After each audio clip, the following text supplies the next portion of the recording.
अगर आप भी अपने गुड़हल तथा अन्य किसी फूल वाले पौधे में केले का छिलका देते हैं, यानी कि पके हुए केले का छिलका देते हैं लिक्विड या फिर खाद के रूप में, तो आप बिल्कुल सावधान हो जाइए। अकेले देने पर इसका बहुत ही बुरा प्रभाव हमारे पौधों पर पड़ता है।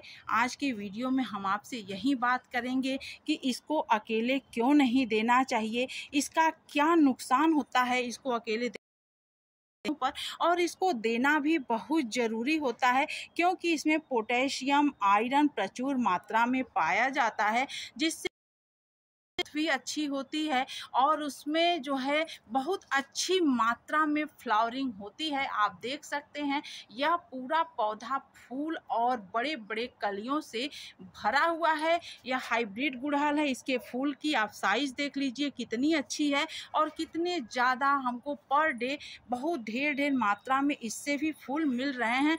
तो वो किसी भी वैरायटी का गुड़हल हो, चाहे वो देसी हो या फिर हाइब्रिड हो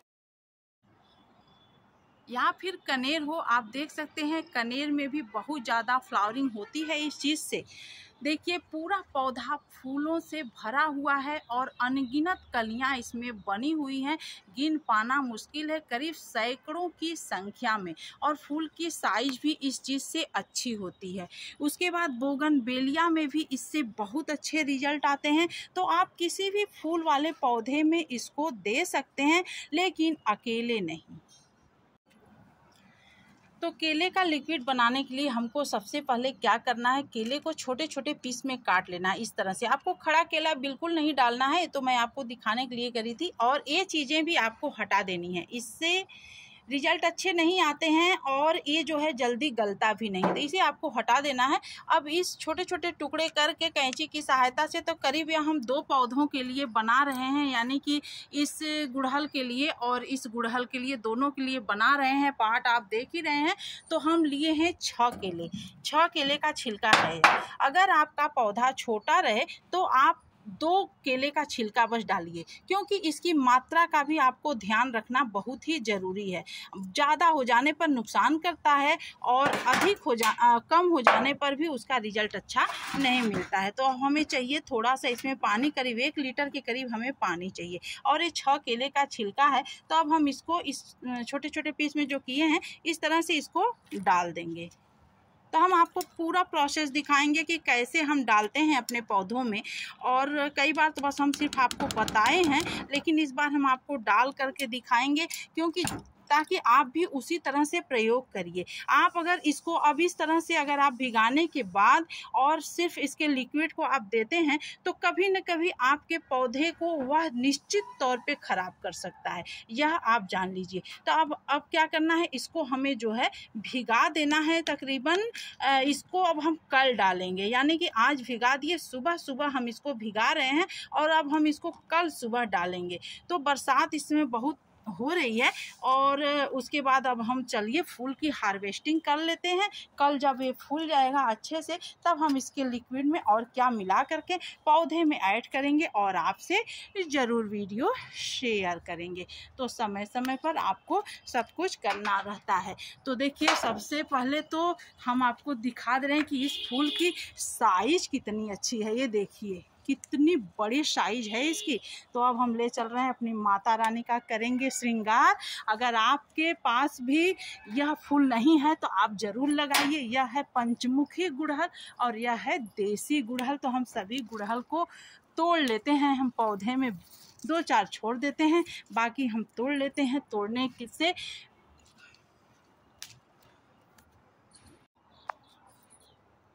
पौधा हल्का हो जाता है और आगे भी जो जब कल फूल आएंगे ना, तो फिर इसी साइज में आएंगे। एक यह भी टिप्स होता है, आप पौधे में फल और फूल को हमेशा के लिए न छोड़ा करें, आप ज़रूर उसको तोड़ लिया करें। उससे पौधा अगला कली बनाने के लिए तत्पर हो जाएगा और जो फूल भी खिलेंगे ना अगले दिन, वह बड़े साइज के खिलेंगे, क्योंकि दिन भर यह फूल जो है उसकी ग्रोथ को लेता रहेगा। तो इस बात का आप टिप्स ज़रूर फॉलो करिए कि जब आपका पौधा फूल दे तो आप निश्चित तौर पे उसको तोड़ करके हटा लें। तो फ्रेंड्स 24 घंटे हो गए, सुबह कल हम भिगाए थे और आज सुबह फिर हम हाजिर हो गए हैं अपने पौधे में डालने के लिए। और आज की फ्लावरिंग भी आप देख सकते हैं तो कितने ज़्यादा आज भी फ्लावरिंग हुए हैं हमारे पौधे में, देखिए। और पर डे इसी तरह से एक ब्रांच में ही कितने सारे फूल हैं, देख लीजिए। और कलियां भी अनगिनत हैं।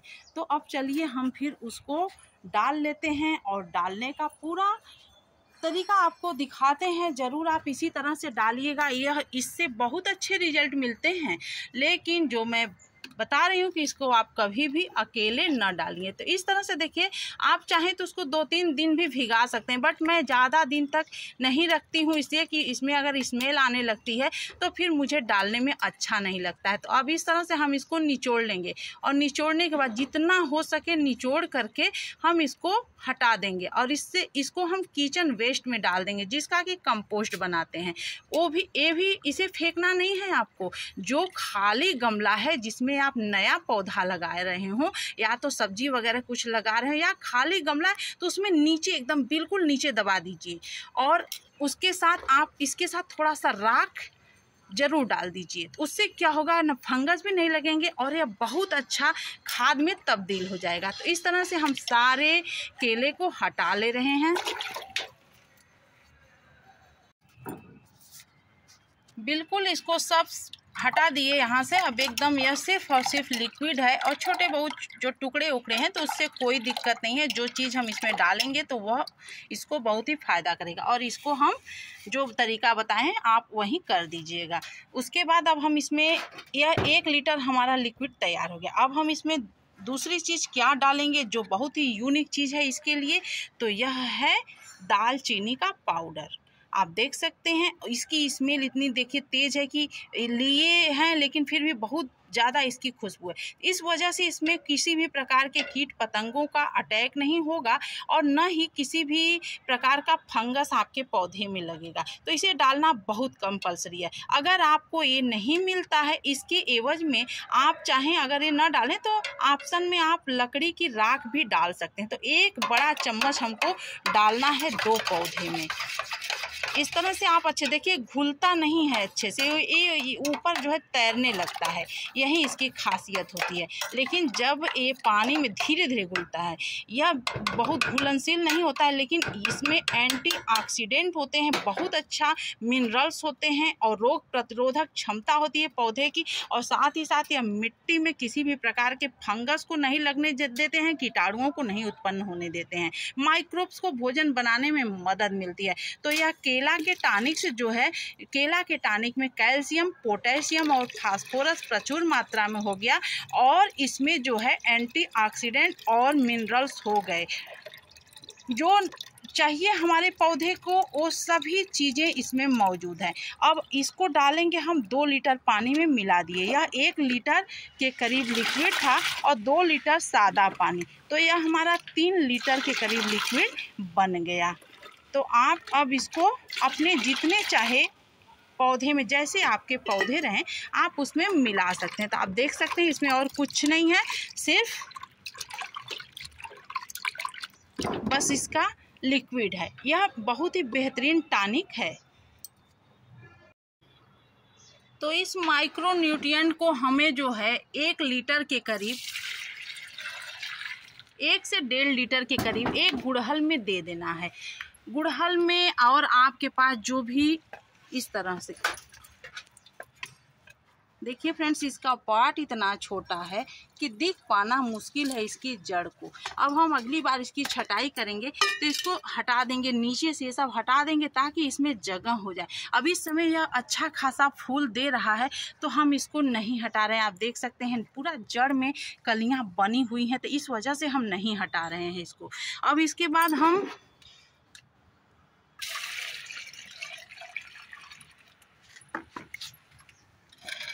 इतना ही दे देंगे इस वाले गुड़हल में, कहीं भी गिरा दीजिए कोई फ़र्क नहीं है। और बहुत ही अच्छा यह क्या करेगा कि मिट्टी में बिल्कुल भी कीटाणुओं को उत्पन्न नहीं होने देगा और मिट्टी बिल्कुल साफ़ सुथरी नज़र आएगी आपको। तो अगर आपका गमला छोटा है, 10 से 12 इंच का गमला है, तो आप इस चीज़ को सिर्फ आधा लीटर ही दीजिए।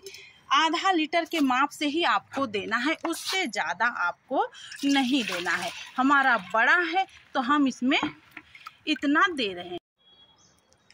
अब हम 1 से 1.5 लीटर के करीब इस कनेर में भी डाल देंगे। आप देख सकते हैं इसमें भी कितनी ज़्यादा फ्लावरिंग हो रही है, तो इन्हीं सब चीज़ों से होती है। तो इसकी जड़ में भी हम आप डाल देंगे इतना, आधा इसमें दे देंगे, क्योंकि बहुत बड़ा इसका पार्ट नहीं, तो हमको इसमें ज़्यादा नहीं डालना है, तो इतना हम इसमें दे देते हैं। तो इस तरह से आपके पास जितने भी फ्लावरिंग प्लांट है, चाहे वो पारिजात हो या फिर कनेर हो या फिर और जो बोगनवेलिया हो, ये सब में आप डाल सकते हैं। तो बचा कुचा टॉनिक भी हम इसी वाले गुड़हल में डालेंगे, क्योंकि ये गुड़हल हमारा बड़ा है तो इसमें हम थोड़ा अधिक भोजन देते हैं, तभी यह बहुत अच्छा फ्लावरिंग करता है। तो इस तरह से अब आपको इसमें पानी देने की बिल्कुल भी ज़रूरत नहीं है, और आप इसको अच्छे से डाल दीजिए, बस वो सारे रूट्स को मिल जाएंगे। आपको बिल्कुल पतला बना करके इसको डालना है। और अगर आपको दालचीनी न मिले तो आप इसकी जगह पे राख ले सकते हैं, राख डाल दीजिए, उससे भी आपको बहुत अच्छा रिजल्ट मिलेगा। तो इस तरह से आप देख सकते हैं पौधा गजब का कली भी बनाता रहेगा और हमेशा आपको फूल भी मिलते रहेंगे। तो आप केले के छिलके को अकेले न डाल करके कभी फिटकरी के साथ, कभी राख के साथ या कभी दालचीनी के साथ डाल करके बहुत अच्छा रिजल्ट ले सकते हैं। आपको उम्मीद है ये जानकारी अच्छी लगी होगी। मिलते हैं अगले वीडियो में। पसंद आया होगा तो शेयर ज़रूर करिएगा। Thanks for watching.